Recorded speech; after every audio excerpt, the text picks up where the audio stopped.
Good morning students. तो बेटा last day हमने पढ़ा था physical properties of group 14 elements और आज हम स्टार्ट करने जा रहे हैं केमिकल प्रॉपर्टीज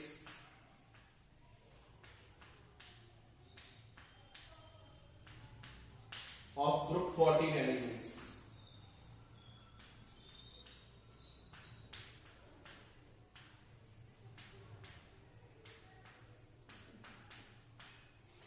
तो सबसे पहले हम लोग पढ़ने जा रहे हैं ऑक्सीडेशन स्टेट।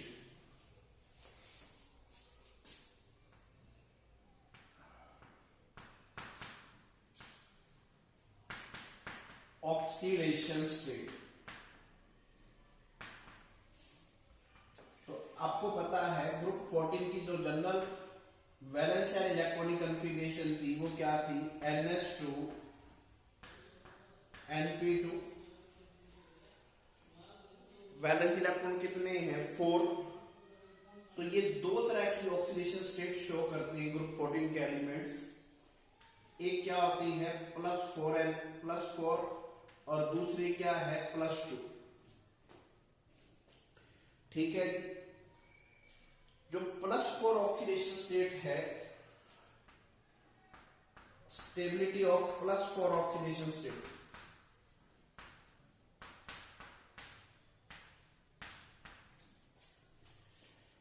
decreases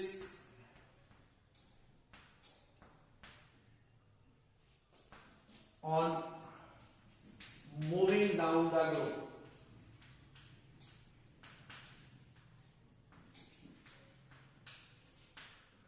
क्या है, +4 स्टेट की जो +4 ऑक्सीडेशन स्टेट है उसकी स्टेबिलिटी जैसे ही हम टॉप टू बॉटम जाते हैं उसकी स्टेबिलिटी क्या करती है, डिक्रीज करती है। And stability of +2 oxidation state increases on moving down the group। +4 oxidation state की स्टेबिलिटी डिक्रीज करती है और +2 ऑक्सीडेशन स्टेट की स्टेबिलिटी क्या करती है, इंक्रीज करती है। तो देखो कितनी ऑक्सीडेशन स्टेट का डिफरेंस आ रहा है, +4 से +2। तो अगर इस तरह का डिफरेंस आता है ना तो बेटा एक सिंपल सा तुक्का रहता है। ये किस वजह से रहता है, due to inert pair effect. किस वजह से रहता है ये, इनर्ट पेयर इफेक्ट की वजह से रहता है। अगर हम बात करें ग्रुप 14 के एलिमेंट्स की तो कौन कौन से एलिमेंट्स होते हैं, कहे सीता जी सुनो प्रभु। ठीक है जी। तो अगर मैं बात करूं जर्मेनियम, टिन और लेड के +4 ऑक्सीडेशन स्टेट की, तो क्या आप बता सकते हैं किसकी +4 ऑक्सीडेशन स्टेट ज्यादा स्टेबल होगी। तो देखो मैंने क्या लिखा है, +4 oxidation state decreases on moving down the group. तो जैसे जैसे हम मूव करते हैं डाउन द ग्रुप तो जो +4 है उसकी ऑक्सीडेशन स्टेट की स्टेबिलिटी क्या करती है, डिक्रीज करती है। तो +4 सबसे ज्यादा जो अनस्टेबल होगी वो क्या होगी, Pb4, ये ऑर्डर रहता है। ठीक है। और अगर मैं बात करूं स्टेबिलिटी ऑफ +2 ऑक्सीडेशन स्टेट, किसकी, +2 ऑक्सीडेशन स्टेट, तो सबसे ज्यादा जो +2 ऑक्सीडेशन स्टेट होगी वो किसकी ज्यादा स्टेबल होगी, Pb2 पॉजिटिव की। ऐसा क्यों हो रहा है, क्योंकि आपको पता है जैसे जैसे हम डाउन द ग्रुप मूव करते हैं तो D एंड F इलेक्ट्रॉन क्या होते हैं, D एंड F सबशेल्स क्या है, भरे जाते हैं और इनका क्या होता है, पुअर शील्डिंग इफेक्ट होता है। ठीक है। और इसकी वजह से जो S के इलेक्ट्रॉन है वो क्या होते हैं, बॉन्डिंग में पार्टिसिपेट करने से मना कर देते हैं।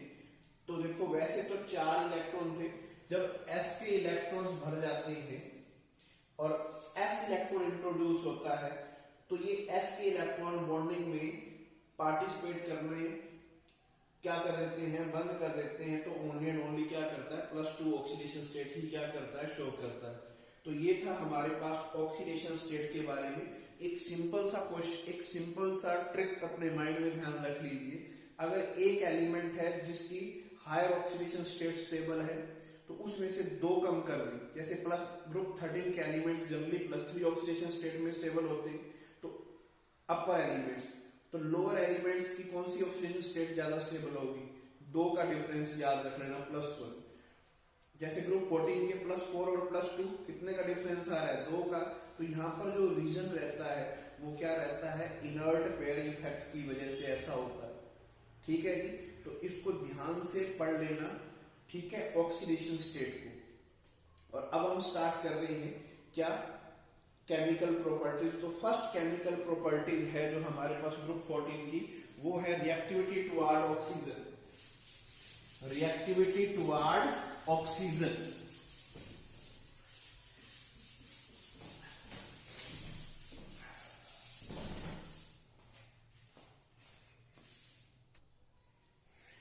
तो अब जो हमारे पास सबसे पहली केमिकल प्रॉपर्टी है वो रहती है बेटा रिएक्टिविटी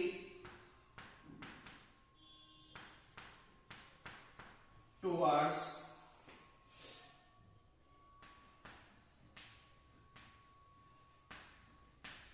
ऑक्सीजन।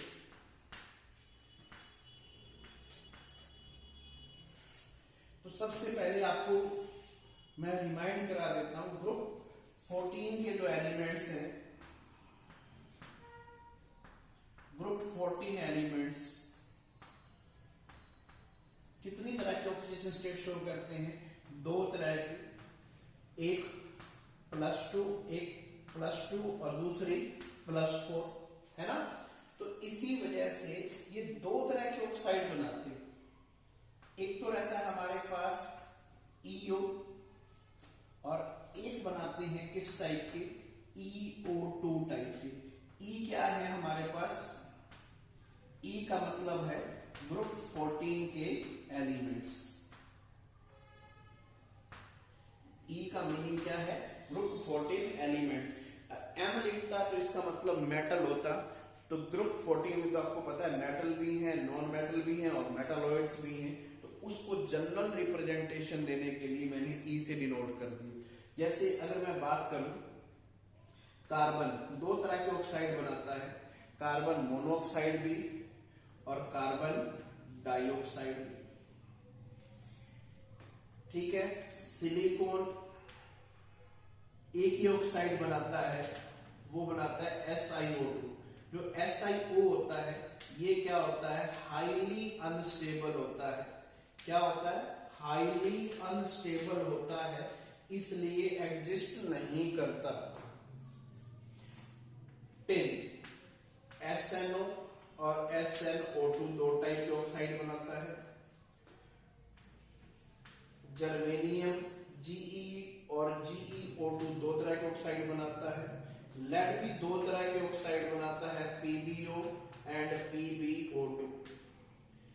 अब जो कार्बन मोनोऑक्साइड है, जो कार्बन क्या है, मोनोऑक्साइड, ये तो बेटा क्या है, न्यूट्रल ऑक्साइड होता है। क्या होता है, न्यूट्रल।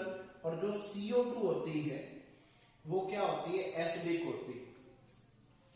और जो हमारे पास ये है टिन GeO, देखो कुछ ऑक्साइड जो होते हैं हमारे पास वो एसिडिक होते हैं, कुछ क्या है न्यूट्रल है और कुछ क्या है एम्फोटेरिक ऑक्साइड है।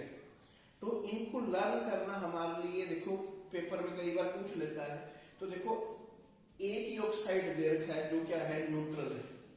ठीक है, ये जो ऑक्साइड है ये एग्जिस्ट नहीं करता, तो ये बचे हमारे पास 4 ऑक्साइड, ये वाला। ठीक है जी, ये जो 4 ऑक्साइड हैं ये क्या होते हैं, एसिडिक होते हैं। क्या होते हैं, इनका नेचर एसिडिक ऑक्साइड होते हैं। और हमारे पास जो ये ऑक्साइड दे रखे हैं ये 4, इन नेचर क्या होता है, ये क्या होते हैं, एम्फोटेरिक ऑक्साइड होते हैं। क्या होते हैं, एम्फोटेरिक ऑक्साइड होते हैं। क्लियर होगा ये आपको। ग्रुप 14 के जो एलिमेंट्स हैं वो दो तरह के ऑक्साइड बनाते हैं, एक ईओ टाइप के और एक क्या बनाते हैं, ईओ2 टाइप के। क्यों? क्योंकि ये दो तरह के ऑक्सीडेशन स्टेट शो करते हैं। तो देखो, कार्बन मोनोऑक्साइड भी होता है, कार्बन डाइऑक्साइड भी होता है।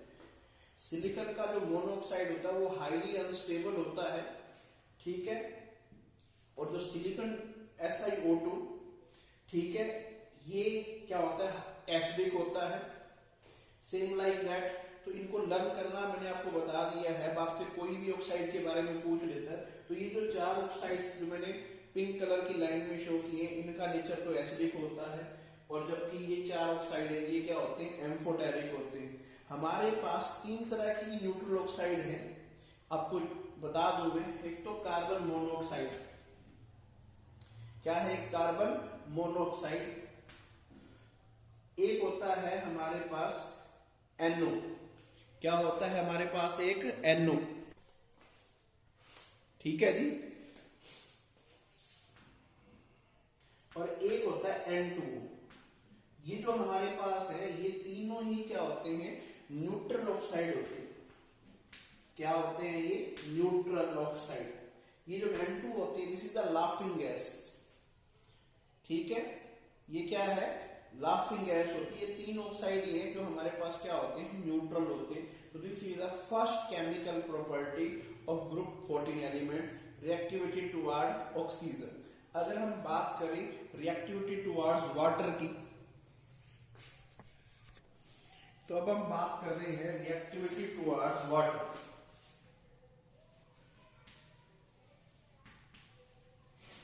कौन कौन से एलिमेंट है ग्रुप 14 के, कहे, सीता जी, सुनो प्रभु। तो आपको स्ट्रक्चर बताया था मैंने, कार्बन, सिलिकॉन और जर्मेनियम का क्या होता है, नेटवर्क सॉलिड लाइक स्ट्रक्चर होता है, नेटवर्क स्ट्रक्चर रहता है। तो ये तो हमारे पास वाटर के साथ रिएक्ट नहीं करते। तो जो टिन होता है, टिन, ये वाटर के साथ रिएक्ट करके, ये वाटर के साथ रिएक्ट करके क्या बनाता है, SnO2 प्लस में क्या करता है, हाइड्रोजन गैस क्या करता है, रिलीज करता है। तो बैलेंस भी कर रहे, दो ऑक्सीजन है, इधर एक ही है तो मैंने दो से मल्टीप्लाई कर दिया।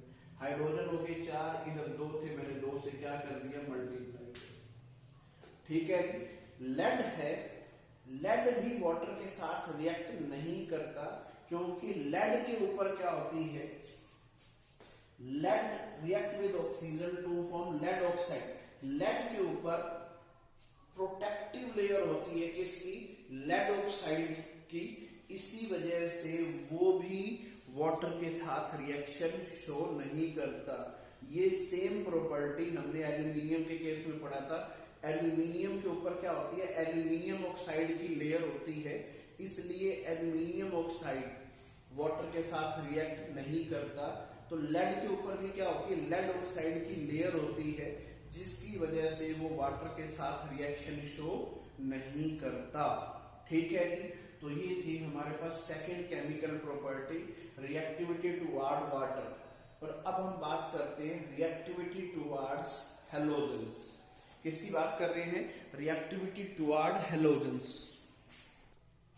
तो बात कर रहे थे हम रिएक्टिविटी टुवर्ड हैलोजेंस।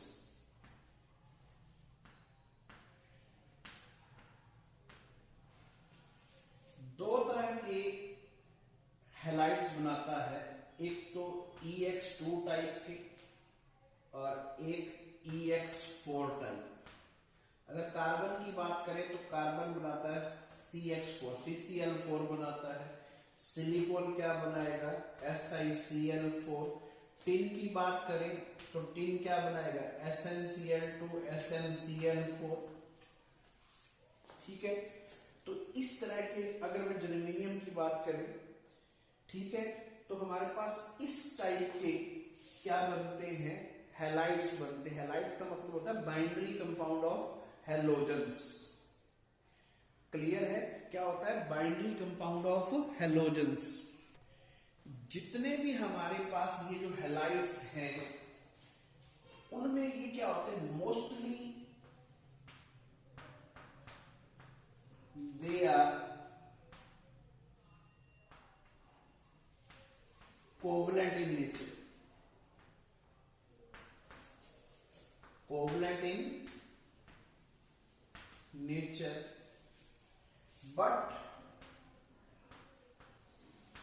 जो टिन का टेट्राफ्लोराइड है जो क्या है SnF4 है और जो क्या है PbF4,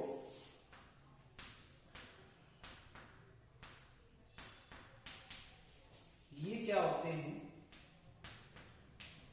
आयनिक इन नेचर होते हैं। वाई, एक तो ये क्वेश्चन है आज आपके लिए, इसका आंसर आप मेरे को ढूंढ के बताएंगे। SnF4 एंड PbF4 ये तो आयनिक होते हैं, जबकि बाकी के जो हैलाइड्स होते हैं वो क्या होते हैं, कोवलेंट इन नेचर होते हैं। अगर मैं MX4 टाइप की बात करूं तो बाकी जैसे कार्बन, सिलिकॉन, जर्मेनियम, इनके अगर हम हैलाइड्स की बात करें तो वो कोवलेंट के होते हैं, कोवलेंट नेचर के होते हैं, जबकि टिन और लेड के जो फ्लोराइड्स हैं वो क्या होते हैं, आयनिक इन नेचर होते हैं। वाई, एक क्वेश्चन तो ये। अगर मैं बात करूं किसकी, एक क्वेश्चन और है हमारे पास, PbF4, PbCl4, PbBr4 exist, but PbI4 does not exist। ये क्वेश्चन पक्का आता है क्योंकि ये क्वेश्चन बता रहा हूं, रीजन आज आप ढूंढ के मेरे को बताओगे, मेरे को पता चलेगा कि आप लोग कितना वीडियो को देखते हैं, कितना वीडियो को ध्यान से सुनते हैं। ठीक है, एक क्वेश्चन और भी है, SiF6 2 नेगेटिव एग्जिस्ट,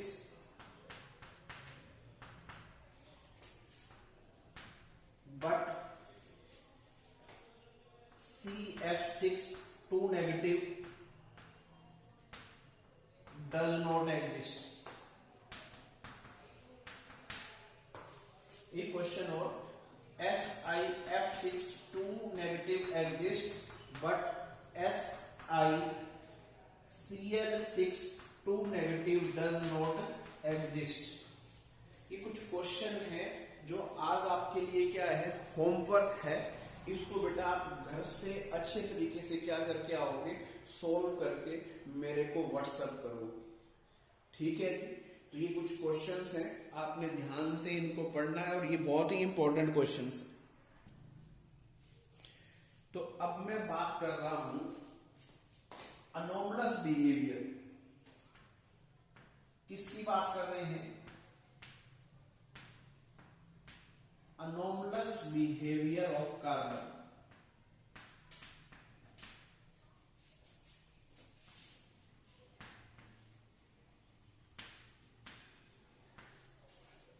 तो सबसे पहले तो आपको ये पता होना चाहिए अनोमलस बिहेवियर क्या होता है। जो भी हमारे पास ग्रुप का फर्स्ट एलिमेंट है उसकी प्रॉपर्टीज बाकी के जो एलिमेंट्स हैं उनसे क्या होती है, एंटायरली डिफरेंट होती है। ठीक है, एक एलिमेंट जो फर्स्ट एलिमेंट है उसकी प्रॉपर्टीज बाकी के एलिमेंट्स जैसी नहीं होती है, उससे क्या होती है, अलग होती है। उसके इस बिहेवियर को क्या बोलते हैं, अनोमलस बिहेवियर, अलग बिहेवियर। सारे बच्चे क्लास के पढ़ रहे थे, जो पहला बच्चा था बेंच पे बैठा हुआ वो सो रहा था। ठीक है, मतलब क्या हुआ, जो पहला बच्चा है उसकी प्रॉपर्टीज बाकी सभी से क्या है, अलग है, उसका बिहेवियर अलग है। बाकी सारे एलिमेंट के बिहेवियर से, तो उसके इस बिहेवियर को हम लोग क्या बोलते हैं, अनोमलस बिहेवियर है। तो अगर मैं बात करूं 14 ग्रुप में से, तो आपको पता है कार्बन का बिहेवियर बाकी सारे एलिमेंट से क्या है, एंटायरली डिफरेंट है। उसके इस बिहेवियर को क्या बोलते हैं हम लोग, अनोमलस बिहेवियर ऑफ कार्बन बोलते हैं। क्या बोलते हैं, अनोमलस बिहेवियर ऑफ कार्बन बोलते हैं। क्यों ऐसा अनोमलस बिहेवियर का रीजन क्या रहता है, तो देखो अनोमलस बिहेवियर का रीजन क्या रहता है, क्योंकि जो फर्स्ट एलिमेंट होता है उसका साइज क्या होता है, बहुत ही क्या होता है, स्मॉल होता है। तो देखो सबसे पहला रीजन क्या है, reason of anomalous behaviour, reason of anomalous behaviour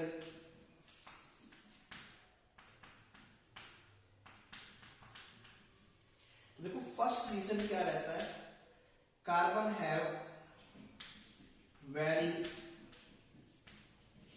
small size. Carbon क्या का साइज क्या होता है, बहुत ही क्या होता है, स्मॉल होता है। और दूसरा साइज छोटा होने की वजह से इसकी क्या होती है, हाई इलेक्ट्रोनेगेटिविटी होती है, हाई इलेक्ट्रोनेगेटिविटी होती है इसकी, कार्बन की। कार्बन क्या करता है, कैटिनेशन की प्रॉपर्टी भी क्या करता है, शो करता है। ठीक है, बाकी एलिमेंट्स बहुत ही कम क्या करते हैं, कैटिनेशन की प्रॉपर्टी शो करते हैं। और एक और रीजन जो इंपॉर्टेंट है, एब्सेंस ऑफ डी ऑर्बिटल्स। किसकी बात कर रहे हैं, डी ऑर्बिटल्स की बात कर रहे हैं। तो कार्बन के पास एम्प्टी डी ऑर्बिटल्स नहीं होते, जबकि बाकी के जो एलिमेंट्स हैं इनके पास क्या होते हैं, एम्प्टी डी ऑर्बिटल्स होते हैं। और यही एक रीजन है जिसके बेस के ऊपर बहुत सारे क्वेश्चंस पूछे जाते हैं। अभी मैंने आपको कहा था CF6 2 negative does not exist, या ये कह दे CCl6 2 negative does not exist, but SiF6 2 negative exists. CF6 2 negative does not exist, but SiF6 2 negative exists. इसका कारण क्या है, तो देखो अगर सराउंडिंग एटम सेम दे रखे हैं तो हम सेंट्रल एटम की बात करते हैं। तो सेंट्रल एटम देखो कार्बन के पास, देखो कार्बन की जो वैलेंस शेल इलेक्ट्रॉन कॉन्फ़िगरेशन होती है वो 1s2 2s2 2p4 होती है। तो एक्साइटेड स्टेट में 2px 2py 2pz, 2p के बाद 2d नहीं होता। जबकि बाकी एलिमेंट्स हैं इनके पास क्या होते हैं, वैकेंट डी ऑर्बिटल होती है। जैसे मैं सिलिकॉन की बात करूं 1s2 2s2 2p6 3s2 3p2, 3p2 को हम 3px 3py 3px1 3py1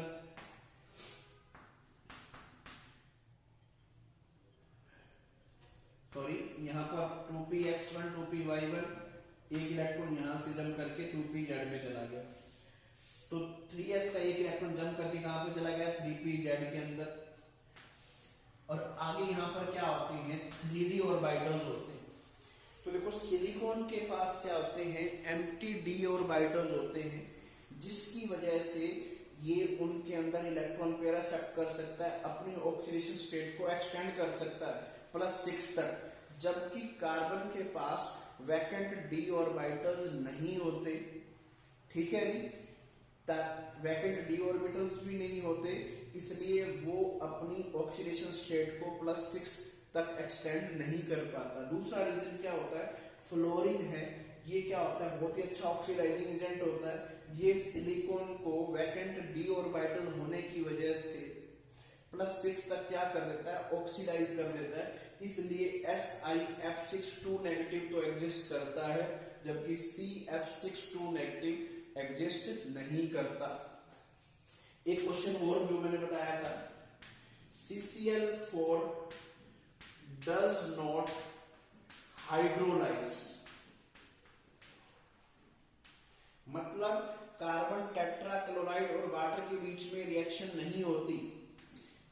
CCl4 plus water, तो यहां पर क्या आएगा, नो रिएक्शन। जबकि silicon tetrachloride plus water react करके क्या बनाते हैं, SiOH4 प्लस में क्या बनाते हैं, 4HCl। क्यों, ऐसा क्यों? हमारे पास रिएक्शन नहीं पूछी, हमारे पास रीजन पूछा है। देखो, कार्बन टेट्राक्लोराइड जो हाइड्रोलाइज नहीं होता, जबकि सिलिकॉन टेट्राक्लोराइड क्या हो जाता है, हाइड्रोलाइज हो जाता है। उसका रीजन क्या है? उसका रीजन है बेटा, सिलिकॉन के पास क्या होते हैं, वैकेंट d ऑर्बिटल्स होते हैं, जबकि कार्बन के पास वैकेंट d ऑर्बिटल्स नहीं होते। इसलिए CCl4 तो हाइड्रोलाइज नहीं होता, जबकि सिलिकॉन टेट्राक्लोराइड क्या हो जाता है, हाइड्रोलाइज हो जाता है। तो ये बेटा कुछ हमारे पास अनोमलस बिहेवियर से रिलेटेड क्वेश्चंस एग्जाम में जरूर पूछे जाते हैं, तो इनको ध्यान से आपने पढ़ना है, ठीक है। तो अब हम पढ़ने जा रहे हैं इंपॉर्टेंट कंपाउंड ऑफ कार्बन। तो अब हम बात कर रहे हैं किसकी,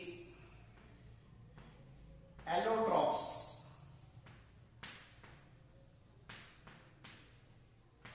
ऑफ कार्बन की।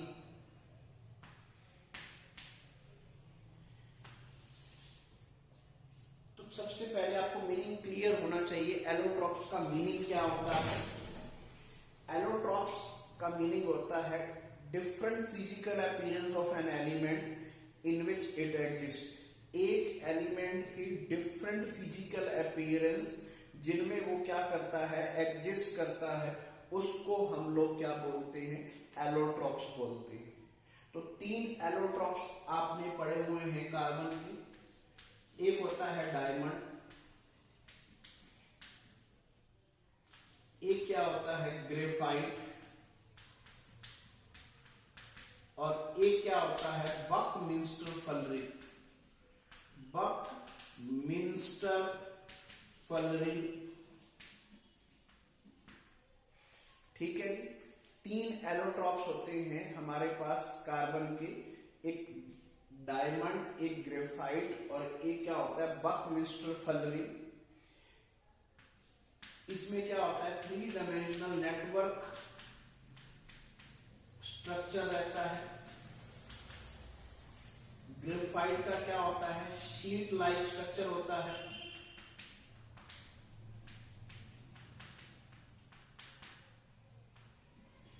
अब बकमिंस्टर फुलरिंग का जो सॉसर बाउल होता है उसका जैसे स्ट्रक्चर होता है, फुटबॉल लाइक स्ट्रक्चर कह सकते हैं हम इसका।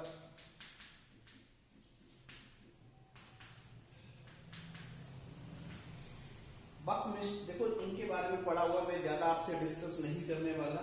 डायमंड के अंदर जो कार्बन होता है उसकी sp3 हाइब्रिडाइजेशन होती है, ठीक है। डायमंड क्या होता है, हार्ड होता है, इसका क्या होता है, हाई मेल्टिंग पॉइंट होता है। रीजन क्या है, उसका स्ट्रक्चर यही है। जो डायमंड वैसे इलेक्ट्रिसिटी कंडक्ट नहीं करता, जबकि ग्रेफाइट क्या करता है, इलेक्ट्रिसिटी कंडक्ट करता है। उसका रीजन क्या रहता है, ग्रेफाइट का स्ट्रक्चर, ग्रेफाइट के अंदर क्या होते हैं, फ्री इलेक्ट्रॉन्स होते हैं, इसी वजह से क्या है, वो इलेक्ट्रिसिटी कंडक्ट करता है। सॉफ्ट एंड स्लिपरी भी होता है ग्रेफाइट। तो जो बकमिंस्टर फुलरिंग है वो कैसे ऑब्टेन्ड होता है, जब हम ग्रेफाइट को क्या करते हैं, हीट करते हैं, तो हमारे पास क्या मिलती है, फुलरिंग मिलती है, ठीक है। और इसका क्या होता है, फुटबॉल लाइक स्ट्रक्चर रहता है, जिसके अंदर 2 तरह के फुलरिंग हमने पढ़े हुए हैं। एक C60, इसमें 12 तो पेंटागन होते हैं एंड 20 क्या होते हैं, हेक्सागन्स होते हैं। 12 पेंटागन होते हैं और 20 क्या होते हैं, हेक्सागन्स होते हैं।